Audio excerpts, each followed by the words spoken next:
to capture some market share from like Burgundy and California Chardonnays if they figure out how to position the category to the consumer. And this is coming from a U.S. standpoint, U.S. market standpoint, because when I taste this wine, the first thing I thought to myself was, and I'm glad to hear it was right where I was like, wow, this wine's $20.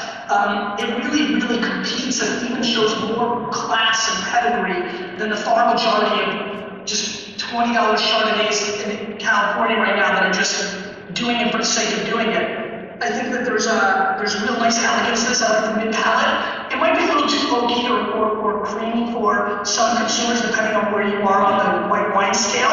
But what I can tell you is the thing that really stood out for me on this wine is as I was tasting it, there's kind of what I call the third quarter, like right after the mid palate, as you head towards the finish, there was a tightness and structure to the wine that impressed me, that reminds me of more $30, $40 Burgundy than anything else. Well, I wish it is a rather popular wine, and that's what I get feedback-wise. You know, we should bring this wine into the US, and it's being sold all different places, and that's what I usually get. It's like a nice Burgundy for significantly better value. So I appreciate you liking it. Thank you. I really do. My pleasure. I really do. I think when you taste this wine, I don't know how many of you finished it off, but if you still have it in your glass, the weight on the lap, I would say, the weight in that third quarter, fourth quarter, right before the finish, where it gets really heavy on the tip of the tongue and the back of the palate, is quite impressive and much more reminiscent of wines twice the price point. Every commercial wine made in Turkey at this one event. There's only 30 to 40 wineries that are high-end commercial, so it's a new region that's just taking off. It's quite exciting.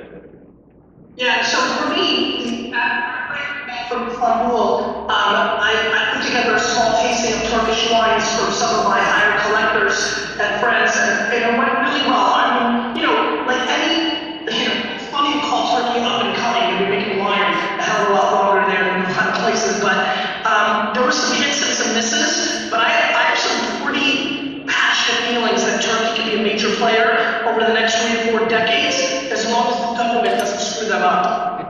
Yeah, I mean, for the most part, they're letting us do this conference. They're supporting us with the Ministry of Culture. Really excited to have her, because it's really tiny thing. The tourism, food, and as you saw, Turkey is a vibrant, amazing culture. It's a lot of fun. And the wines, they are hitting us because they're all discovering what to do. A lot of them are starting from scratch now, so it's an exciting place, and 5 years from now, it's going to be an interesting thing to see. I totally agree. All right, let's set this up, because one thing I've always thought about this varietal is it has some really interesting aromatics, and I'm excited about it, so let's sniff it out.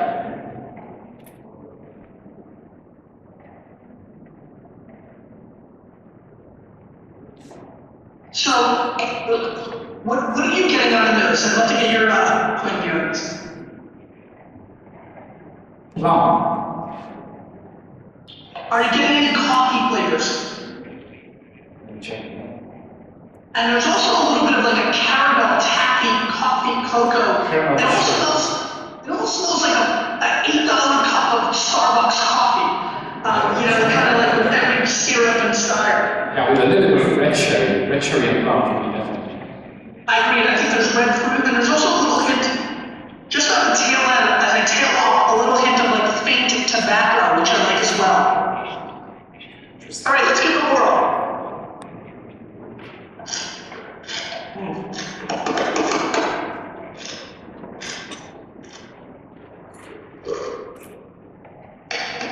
This is fantastic.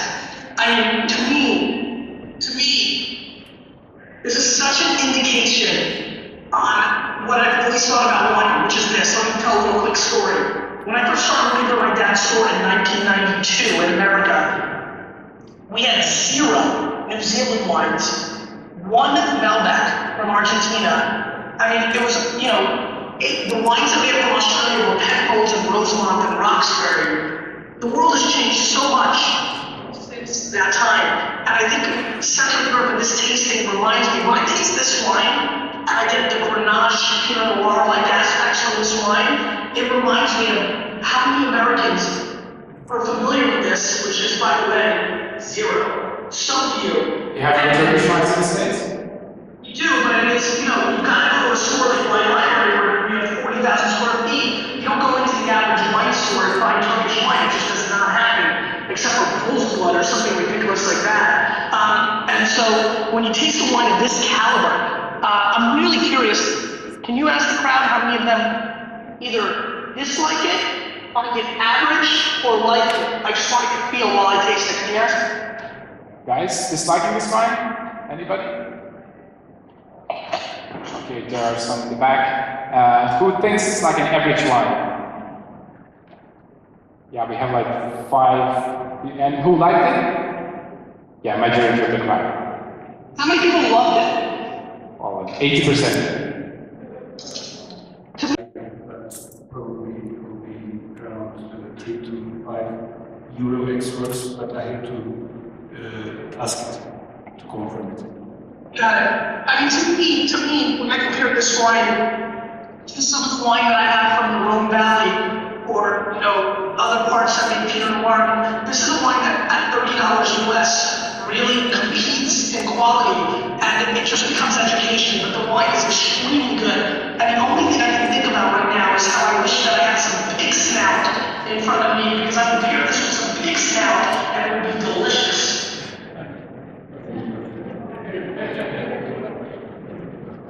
Yeah, I'm really curious. How is it with Americans?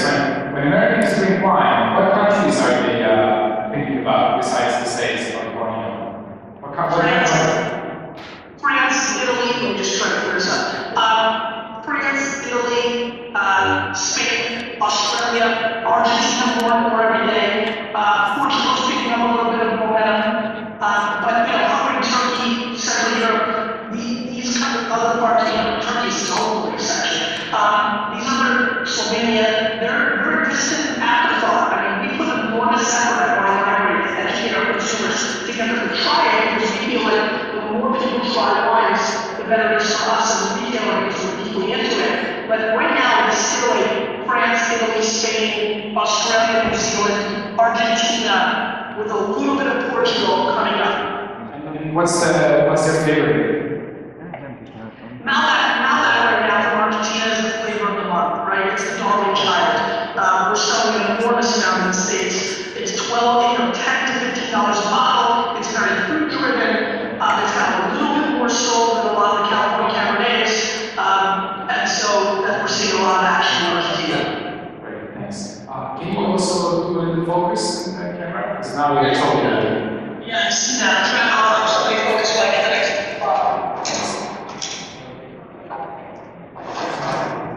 So I'm really curious about your opinion on the next wine, because this is really a favorite of mine. We're going back to Kovács to Ege.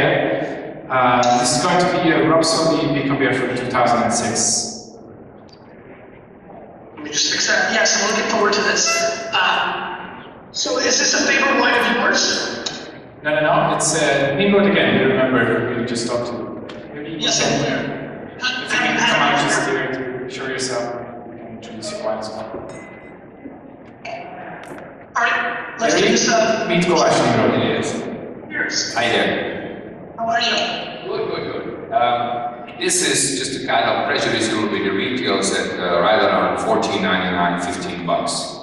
It's a bull's blood Bicambia, which, as you know, is from Ege and has a number of varietals in them. Cape Frankish based, Paul Frankish, Cabernet Franc, Merlot, and a little bit of Pinot Noir. 06, which is obviously 5 years old. So here it is, $15 retail. That's what we need to think. Cheers. Cheers. Thank you. Two things. Number one, I really like his yellow tie. And number two, the first thing I like about this wine is that I'm in love with how vegetal and green it is on the nose, but I'm also aware that I think this nose is a very polarizing flavor profile. Some people really like it, some people don't. For me, when I'm able to get green beans and cauliflower and a little hint of like eucalyptus this. It excites me. I'd be curious if you can poll the audience right now, see how many people like this nose versus dislike it, because I do find it to be a very polarizing style. Okay, guys, who likes this one? Just the nose. Just the nose. Just the nose. The nose. And how many people are turned off by the nose? How many of you are turned off by the nose? You know, they either don't say anything or they like it. They're very There are a couple there. It's really right. It's always a little tougher. All right, let's give it a whirl.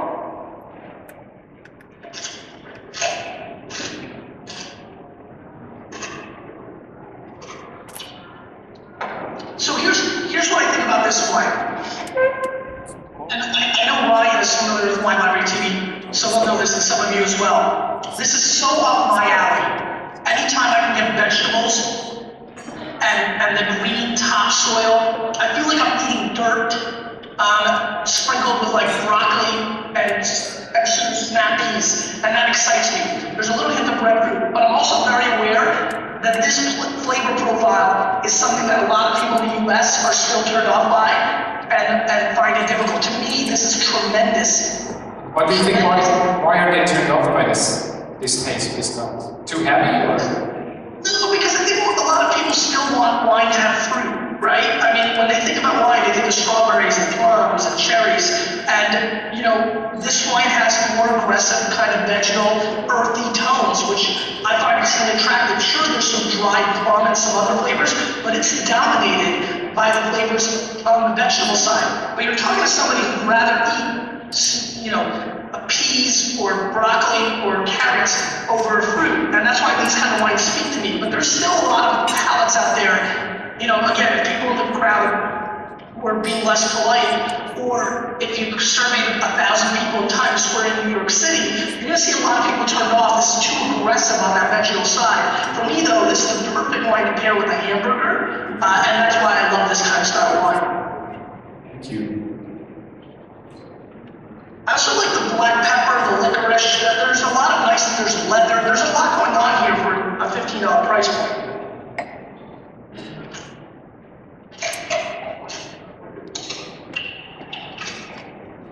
Okay, want to get the last wine? Sure. Our last wine will be a Cabernet Franc from Milan from the year 2008 from the Harman winery. That's it. So Cabernet Franc is literally one of my favorite varietals in the world. At home, I probably drink more and Bourgogne from the Loire Valley of France than I do Burgundy or Bordeaux. So I'm a huge fan of Cabernet Franc, and I'm excited about trying this. Let's give it a snippy sniff.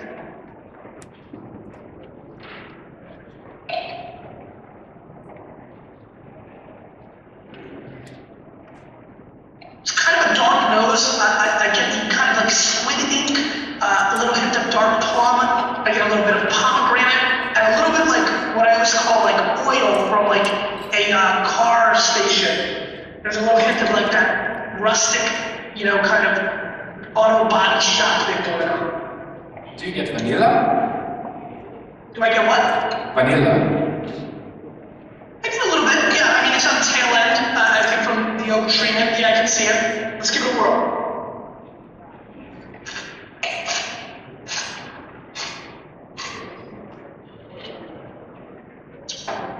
So to me, I'm a little bit more of a purist when it comes to Cabernet Franc. This reminds me more of an American-style Cabernet Franc, where it might be a little too oaky.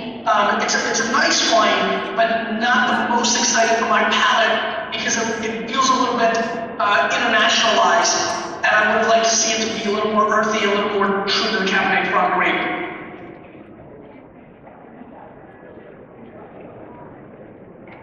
On the flip side, I can see a lot of people really enjoying this style of wine because it's quite smooth and it actually, unlike the prior wine, I think is very much aligned to the American palate. I can see a lot of people really liking this.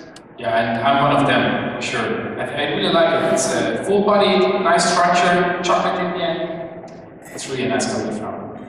There's a delicious factor to this wine that I think a lot of people would really enjoy. Again, I might be a little too nerdy when it comes to the Cabernet Franc, and I don't want to see it hidden behind the makeup of oak, which is what I feel this wine is doing a little bit. Otherwise, though, I can see people really enjoying this with a big steak. And again, to me, and it seems like we have a fairly educated crowd here, I have an enormous passion for these kind of wines to take off. I've been giving a lot of thought to starting a monthly wine club based on my palate here in the US, similar to some of the internet companies that I've invested in, and a lot of it has been strictly around wines like this, not wines that you can find everywhere. And have you tasted other Hungarian Cabernet Francs before? I have. On that trip, I tasted an enormous amount of Tokai, dry fermented Cabernet Franc. That's really where I was focusing. I think there's enormous potential for this varietal in Hungary. Great. Gary, now you've tasted 6 wines with us. What do you think about the future of these wines, the future of Central Europe? Going back, if you go watch episodes of Wine Library TV in 2008, I was predicting in 5 years that they would have a much brighter future than they probably already have. My big thing is this: the quality of the wine in this part of the world, whether it's Turkey, Hungary, Slovenia, Romania, on and on and on. And again, I always get very weird of calling I think Turkey is such a special place. I want to call it Central Europe. It's kind of its own animal. But these other parts of the world, I would say that the quality debate is laughable. Anybody that has a palate or is serious about wine can recognize that the wines are good enough to compete with the world. You get into 2 things with this part of the world: price point competitiveness and marketing. And again, I'm speaking from a US market, from a Canadian Liquor Control Board, from other parts of the world. From a US standpoint, there's not a lot of people that recognize these second or third tier competitive wine countries. But as time goes on, as the world becomes less about just Robert Parker, Jancis Robinson, and the Wine Spectator and other voices like Ryan and all these amazing bloggers and other people jump, I think you'll get a more educated consumer, which will lead to tremendous opportunity for this part of the world, because they will be able to be put into people's hands. And once people try these wines, I think that they do the work themselves. You've mentioned pricing and marketing, so if you could talk a little about marketing, because I know that if I just check out the crowd, there's a lot of winemakers in here who might be interested in your point of marketing. So there's this your last book, The Thank You Economy. Let's start with that. What was the motivation behind writing it, and what is the Thank You Economy? What is this book about? The motivation to writing it is the fact that I think the way we sell product in the world is changing very rapidly, and I think it's becoming less about full-page ads in the Wine Spectator and less about banner ads on wine.com and less about going to distributors and importers and retailers like me to support the wine, and more for the wineries that are in this room to go out and create one-on-one relationships with the end consumer. We're very early in the Twitter, Facebook, Pinterest, all these website world. However, to not be practicing and spending time with these internet platforms to reach the person that actually drinks your product is crazy. And so the Thank You Economy is in the principle that everybody's grandparents in this room are more prepared for the future than they are, because they lived under what I call small town rules, where they knew everybody. We're able to now scale that on the internet through things like Twitter, Facebook, and Pinterest, and Tumblr. And I believe that the way we market and sell product is drastically changing. Yeah, in your book you're writing about these drastic changes, like the small town rules, going back really one-on-one, and what I really like about in your book is the care, how to care others. So what do you think for these winemakers or local wine resellers, where does the real opportunity in marketing lie for them when it comes to social media or other new trends? Yeah, so here's what I would do. If I was, let's get into specifics, let's make this valuable. If I was sitting in the crowd and I was a winemaker, here are the things line by line that I would do. Number one, I would really really try to understand how much business I can do exporting my wine. So a lot of these people can do a lot of business internally, and that's great. And they may want to, but if they want to export their wine, I would figure out the countries that are most viable and the regions. In the US, there's certain cities in the US that have more Hungarian or Turkish immigrants or family members or DNA in them. I think those markets are very important to pay attention to. I would also sit down and literally make a list of the 50 restaurants and 50 retailers in America at any market, whether that's Germany or wherever you're going. I'm very confused as why people don't make a list of the 50 most important people in each category and then try to create a relationship with them at whatever means necessary. Has anybody done that before? Yeah. Okay, we have Nimrod who did this before. Me, when I got into technology, I wrote down Kevin Rose and Mark Zuckerberg and all the people that were very important, and I would go to conferences or try to meet them or email them, because at the end of the day, and I think everybody realizes this in the room, people is what makes the world go round, right? And so I think I'm surprised how many people at my height in 2009, 10, 11 were not reaching out to me. A lot were, but a lot more should have been.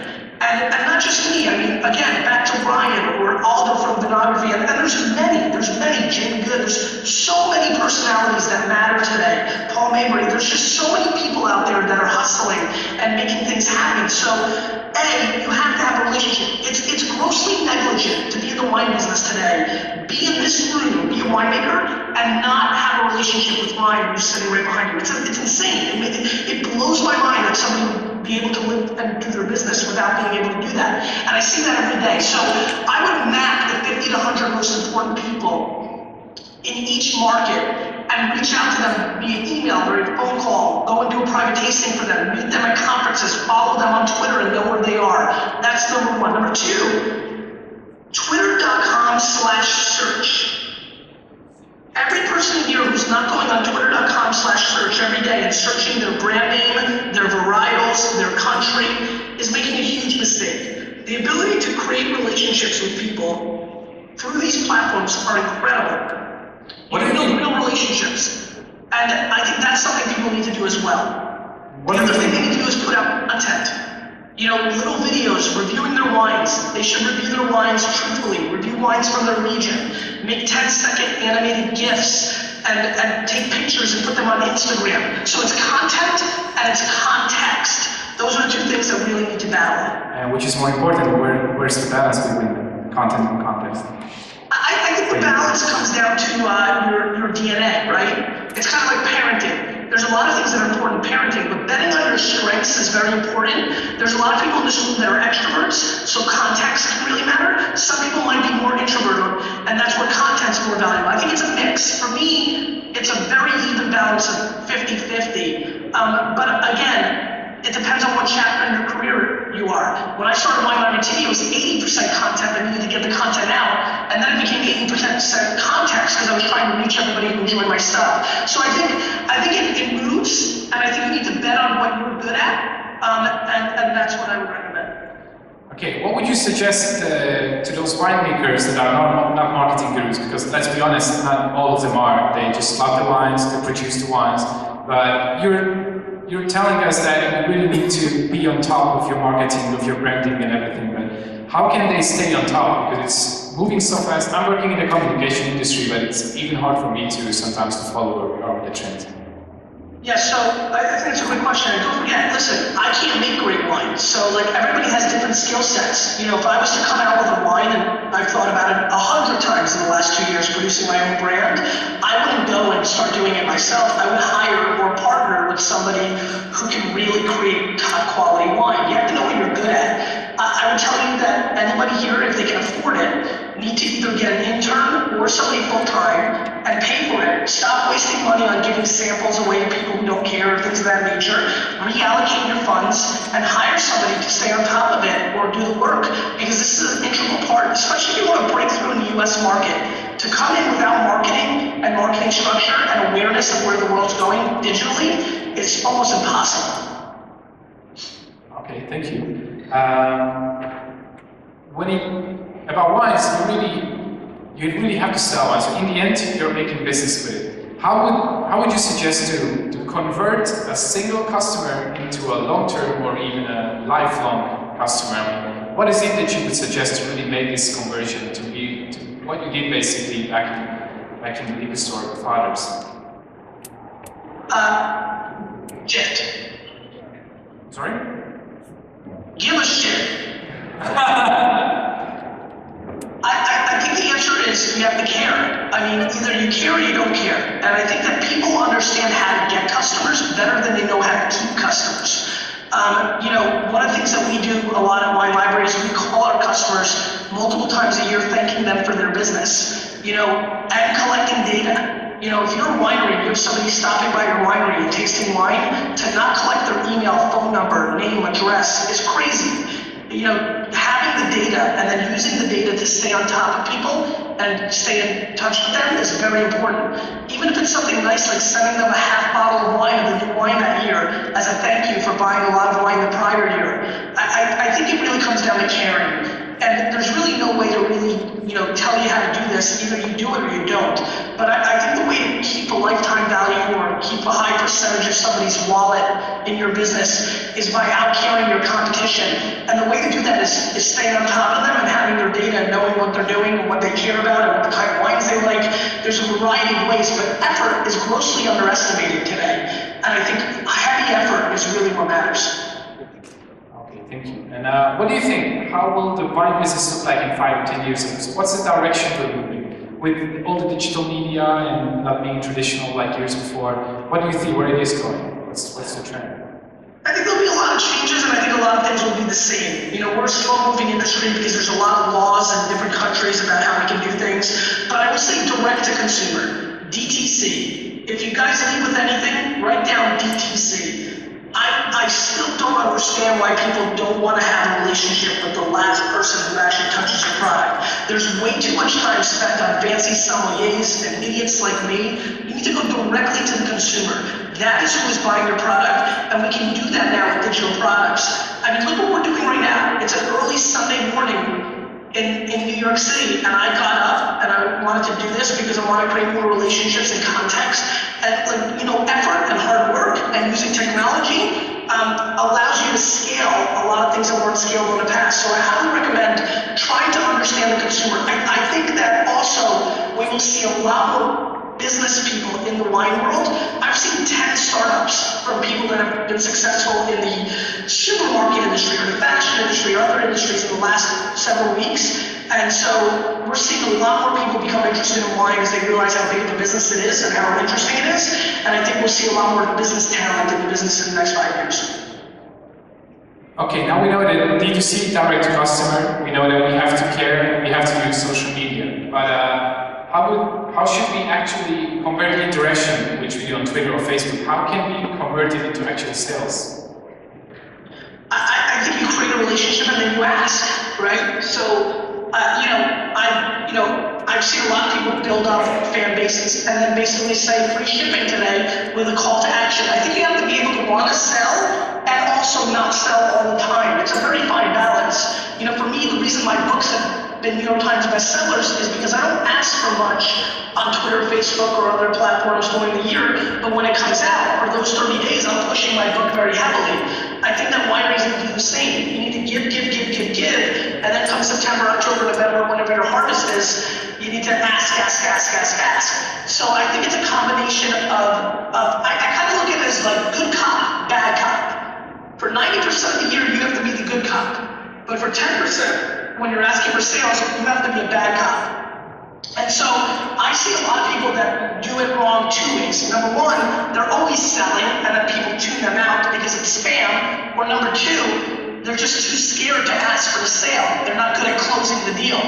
You need to have a balance of the two. And you just need to ask. This part is selling the wine, but what about the branding or the design of the wine? Do you actually take, when you buy wine for yourself, do you go and check out the reviews, or do you take a look at the design of the bottle or the value notes on the back of the bottle? Today is all about branding. So what do you think? What's important next to social media and DTC? Yeah, I mean, for me, I'm the wrong guy to ask because I know too much, I'm too inside. and I don't really have to buy wine, but looking at consumers and asking my friends and paying attention to the market, there's a lot of things. Reviews still matter. Getting a shelf topper in a retail store that says 91 points, I mean, it's unbelievable, but it still matters quite a bit. What's even scarier? Labels. Design matters. I mean, the way they see the label really matters. There's a lot of people, unfortunately, that shop based strictly on design, so that matters. Innovation. You've got a lot more people now buying wines that have QR codes or URLs or kind of like gimmicky technology things on them. That's starting to matter. So it's a variety of things. It's never just one thing. You know what the answer is? Here's a good answer. It's like making a great bottle of wine. It's not just the growing season. It's not just the barrels. It's not just the winemaker's hand. It's not just the terroir. It's not just when you picked it. It's not how you blended it. It's a variety. It's the whole mix. And that's the same thing with selling. It's not just social media. It's not just making videos. It's not just a label. It's not just reviews. It's not just packaging. It's not just back of the label. It's a combination of everything. But here's something I'm going to tell you that I think for everybody that's listening that knows my spiel, like Ryan and Turkish Guy and all these guys, this is the one secret that I think a lot of people miss, and it's something I don't say very often. You have to bet on what you're good at.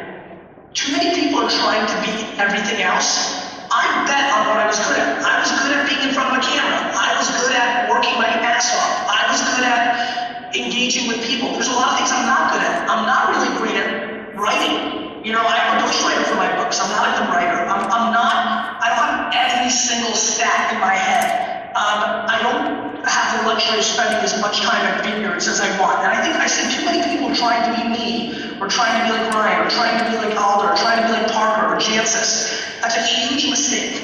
Don't try to be like Chateau de Camp, or Camus, or Fonseca. Be you. Know who you are as a person, and bet on the things that you're good at. And that might be just making kick-ass wine. So good, then hire people that can do everything else. But I see too many people trying to work on their weaknesses instead of betting on their strengths. If I can ask everybody in this room, please, no matter what you do, whether you're a retailer, or a producer, or an importer, or a critic, or a conference coordinator, bet on what you're good at. That always means more success. And I think what made me unique was I was very willing to bet on my strengths, some of which were very non-consumable to the wine market, but that was okay because it was who I was, and that authenticity and me betting on that led to enormous success. What's next for you? You've had 3 books already. You've had Wine Library, Daily Grapes. You have Vaynermedia. What's the next big thing? What are you preparing? I'm excited to kind of come out of, as many of you guys know, I've been head down for the last 6 months. I'm excited coming out of maybe my bubble a little bit later in the fall. I've been very focused on Vaynermedia. I've taken a company from 24 employees to over 100. We're going to be a $20 million company, which really matters, right? Because I fancy myself as a business person, and I think a lot of people, question why we stopped doing videos or this and that. I'm very happy building a company with my family. I did it with my dad, now I'm doing it with my brother. I'm proud of what we're doing with Vaynermedia, but I definitely have itches to do other things, and it's been funny to me, even being away from the camera and from the wine library and retail store for the last 6 months, it blows my mind how much I miss wine. And so I've been trying to think a lot lately of how am I going to scratch that itch? Am I going to produce a product? Am I going to start a Wine of the Month club? Am I going to do a TV show? Am I going to support the 5 or 10 people that I really believe in, like Ryan and back here? I've been thinking a lot about wine in the last couple months. I don't really know what's next for me. I thought that I was going to stop Wine Library TV on its 5th anniversary, and then a month before it happened, I got cold feet, wanted to still do it, and decided I wanted to do an iPhone app, and that's why I did Daily Grape. But then 83 episodes in, I thought, you know what, I was done. And even though for me it's embarrassing to stop something I started so soon, I always listen to my gut, my intuition, my inner voice. I have no clue what I'm going to do next, but what I'm going to do is try to make my family proud and make myself happy, and that's kind of what I focus on. You've just mentioned your family. How do you keep balance between your work and private life? Because you're just working your ass off, man. Is it easy, or? No, it's super hard. I mean, look what's going on right now. Sunday mornings are so important to me. I spend enormous amounts of time with my daughter.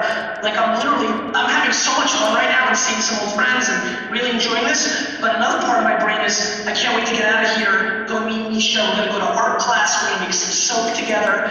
You know, it's a constant battle, right? Like I'm fighting. My family matters to me so much.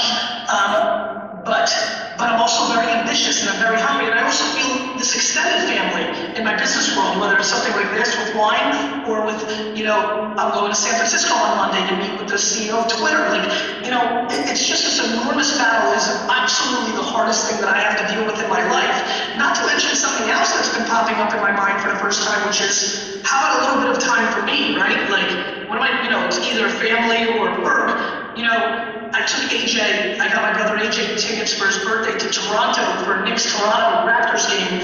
And even though we were only there for 10 hours, it was really good for me to do something that's fun for me as well. So I'm trying to figure it all out. I'm still a young man, I don't think I've got it totally figured out. But I can tell you this, I try like heck. It's a very big effort. This is the first Sunday that I've done anything work related in about 18 months. So I'm doing a good job. Thanks a lot. I continue to work on it. Okay, great. Thanks, Scott. Now we turn to the audience. I'm sure most of you have questions, so. Okay. Hey, I have one last thing. First of all, I think everybody here should give the translator a round of applause, because to keep up with you is amazing. So, thank you. You're a whirlwind, Gary. I really want you to reinforce something that I've been talking a lot about when I go around giving talks. I'm hoping you believe what I say, but I don't hear it enough.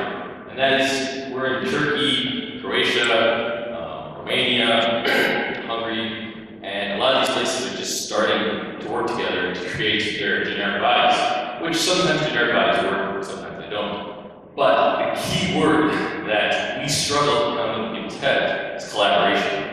And working together, not being afraid of competition, but seeing others as collaborators. So I'd love it if you could tell me a little bit about how you see your competitor more as a collaborator, if you do. Yeah, I think that's a great question.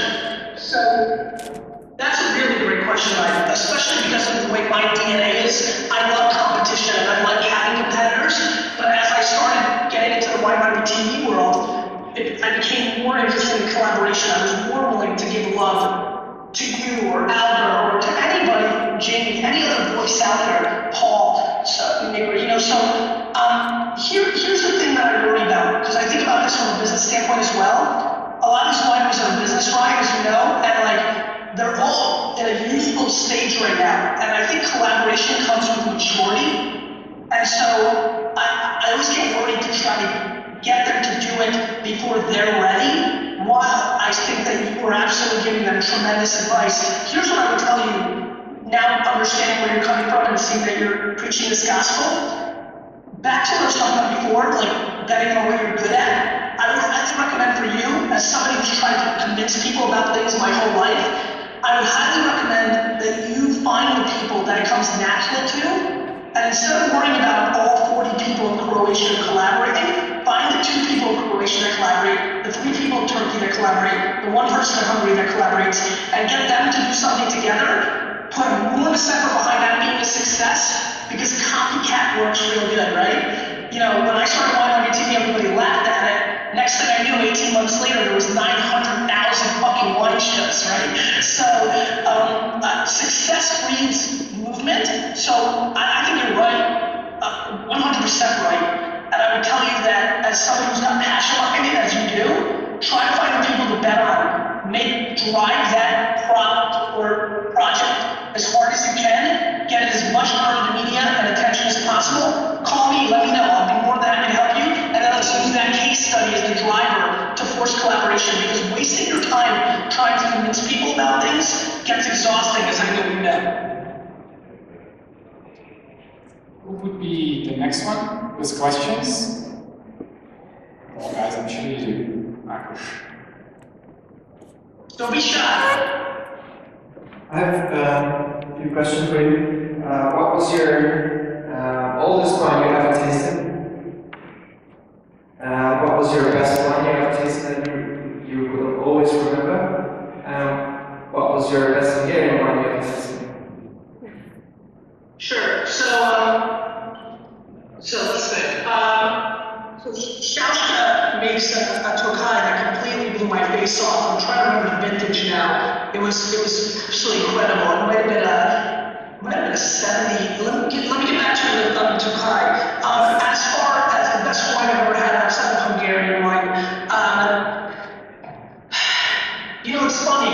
If you want me to give you the authentic answer, the wine that I remember more than anything is 1992 Kenwood Chardonnay. It's a shit wine, but it was the first wine that I tasted and had to sell for my dad when I was like 17, and I was really just excited. I felt like I was in the game. I'd been banging ice in my dad's basement for 2 years up to that point. So 1992 Kenwood Chardonnay, a $10 wine, sticks in my mind. I would also tell you that 1993 Mossy Amarone sticks in my mind as well, because I remember tasting chocolate in that wine, and it was the first time that I really tasted a nuance of a flavor. So I really enjoyed that wine as well. I also was very fortunate. I had a very dear friend who passed away way too young. His name was Steve Berlin. He was a partner in a restaurant in New York City called Vaynerchuk. He was also one of the most renowned wine collectors in the world. Robert Parker used to write about him in the 1980s and 90s and referred to him as the wine ho. When he passed away 5 to 7 years ago, his wine went on auction at Hart Davis in Chicago, and I think the collection fetched $12 to $15 million. He was incredible and extremely generous to me, and I was able to drink a lot of 1929s and 45s and 47s and 61s and an enormous amount of Bordeaux and Burgundy and older wine that I would have never been able to taste without him. So I've had a lot, but the wines that mattered to me the most, one of them was on Wine Library TV. 1987 Opus 1, when AJ turned 21 and had his first glass of wine. To me, it's always the memories of the family and the people, more so than the wine themselves. And so that's kind of, I remember. Hi, Gary. This is Nimrod again. Quick question for you. One of the things we try to do is to try to build an image of Hungarian wine as world-class wine. We are very proud of the fact that Hungarian wines are world famous, but only in Hungary. In the United States, it's not there yet. So we are trying to focus on some of these areas. The question I have to you on our upper end, would you focus on local varietals to generate some top-end wines, or you would traditionally international varietals? What would be your primary suggestion of that? I've got a couple ideas on this. Actually, I have a pretty good answer to this. Number one, I would heavily bet on local varieties.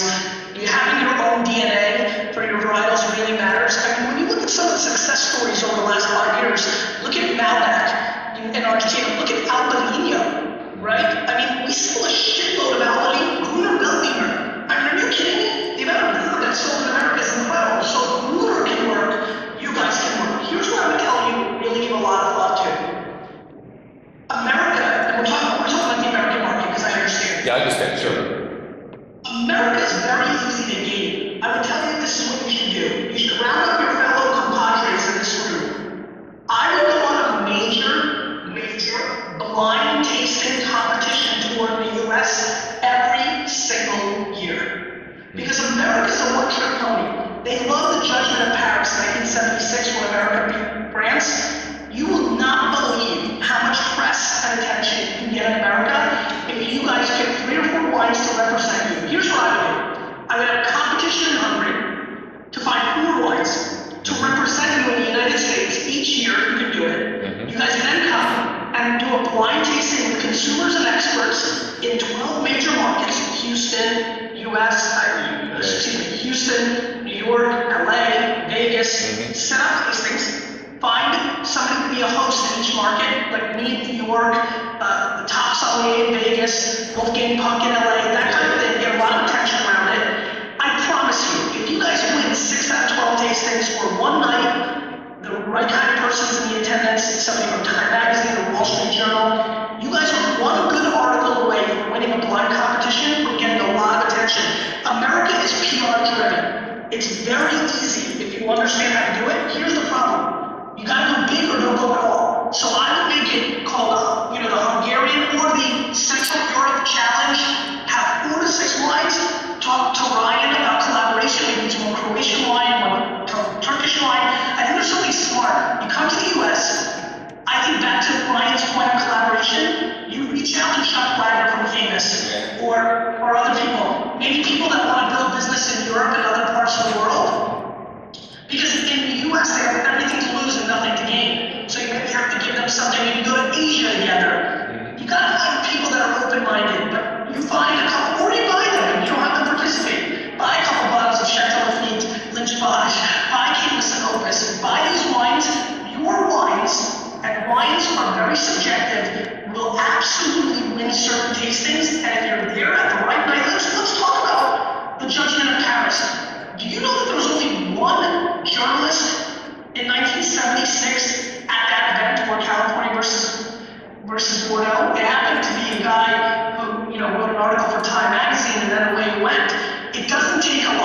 And so I would tell you to have competition. The way to win America's heart is to beat. We love stories of somebody coming from up, no matter where it comes, even if you beat our own American winery. So I highly recommend doing some sort of tour where you do competitions in the major cities and have a lot of press and as many personalities there. I think you have a lot to gain going that route. Very good advice. I appreciate it and really enjoyed your shit. You're great. Thank you. This is true. Hi Gary, this is Agnes. I'm the organizer of the event, in fact, so nice to meet you. Nice to meet you. Yes. And I just would like to tell you that yesterday, the day before yesterday, we had the first kind of value judgment here as part of the event. Steve was here, and some other experts from the Master of Wine Institute, and Hungary won. There were 11 wines and 11 foreign wines, and the wines were tasted in pairs. And out of 11 pairs, 8 Hungarian won. So that's it, and I hope you.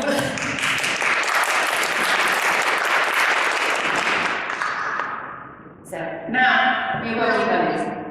Now, the point to me is, if you were to do that in Chicago, and the Chicago Tribune ran a front page article in the food section about that, you would be on your way. And so that's what, if you want to break through in the US market, we need these events to happen on the biggest stages in the biggest cities in the United States, and make sure press gets around the results, because that's where you really start eating the momentum.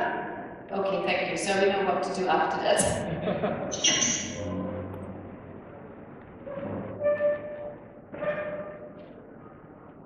Hi Gary, it's nice to meet you. I represent here one of the wineries from Black Coast from Russia. And my question is, have you heard anything about winemaking in Russia and Black Coast, which I told you between Crimean Peninsula and Georgia, which is about 30,000 hectares. We produce a lot of wines, and we could invite international experts and consultants. So do you know anything about that? What's your opinion? So, are you familiar that I was born in Belarus? Yeah. Вы говорите по-русски, насколько я знаю. Я говорю по-русски, мы можем делать все по-русски. So I've always paid a lot of attention to that region. I've never been. I'd love to go, so feel free to reach out to me.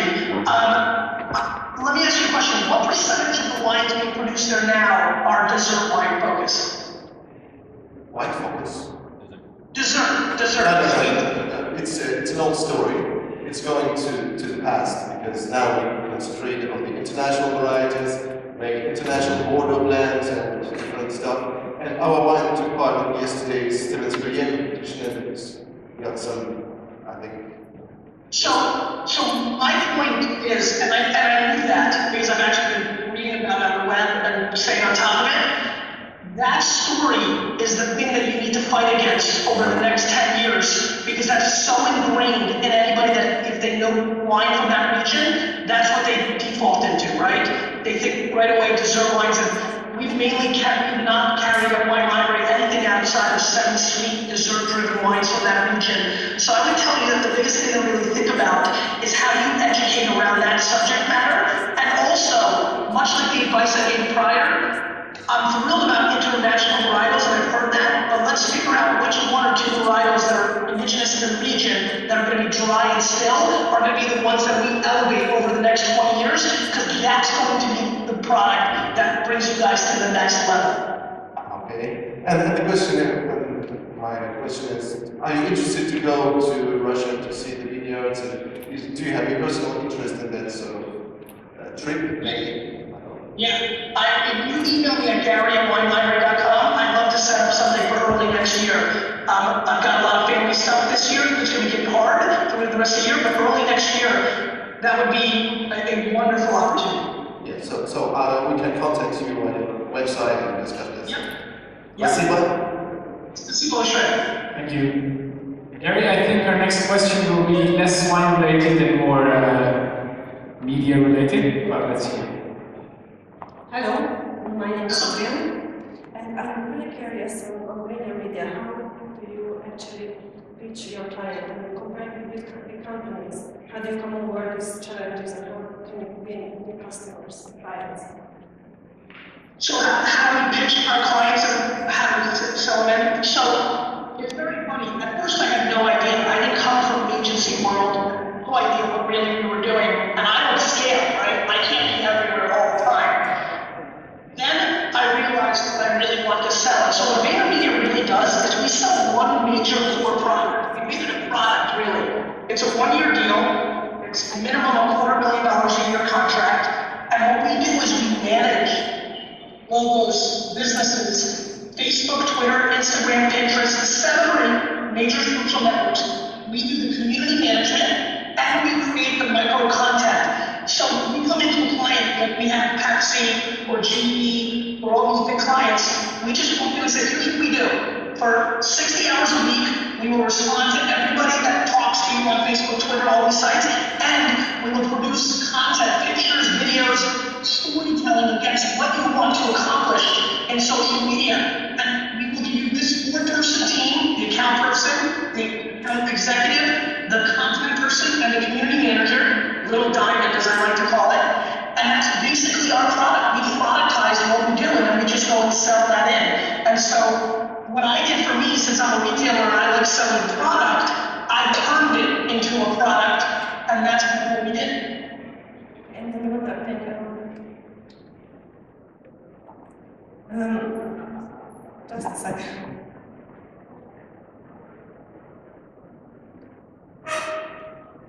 Before you get really successful in VaynerMedia and in the wine business, I'm curious, how many times did you fail and how did you come over on the failure before you get really successful?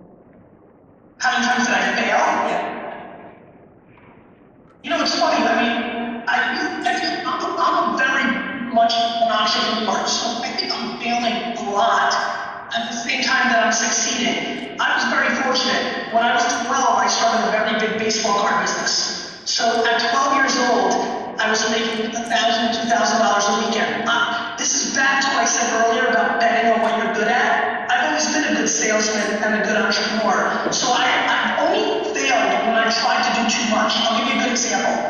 Corked, C-O-R-K-D, was a site that I bought because I thought it was a great wine social network. But because I never had time to put into it, and never had time to help Lindsay, the person I hired to run it, it wasn't successful, right? And so whenever I'm doing too many things, I become not as successful.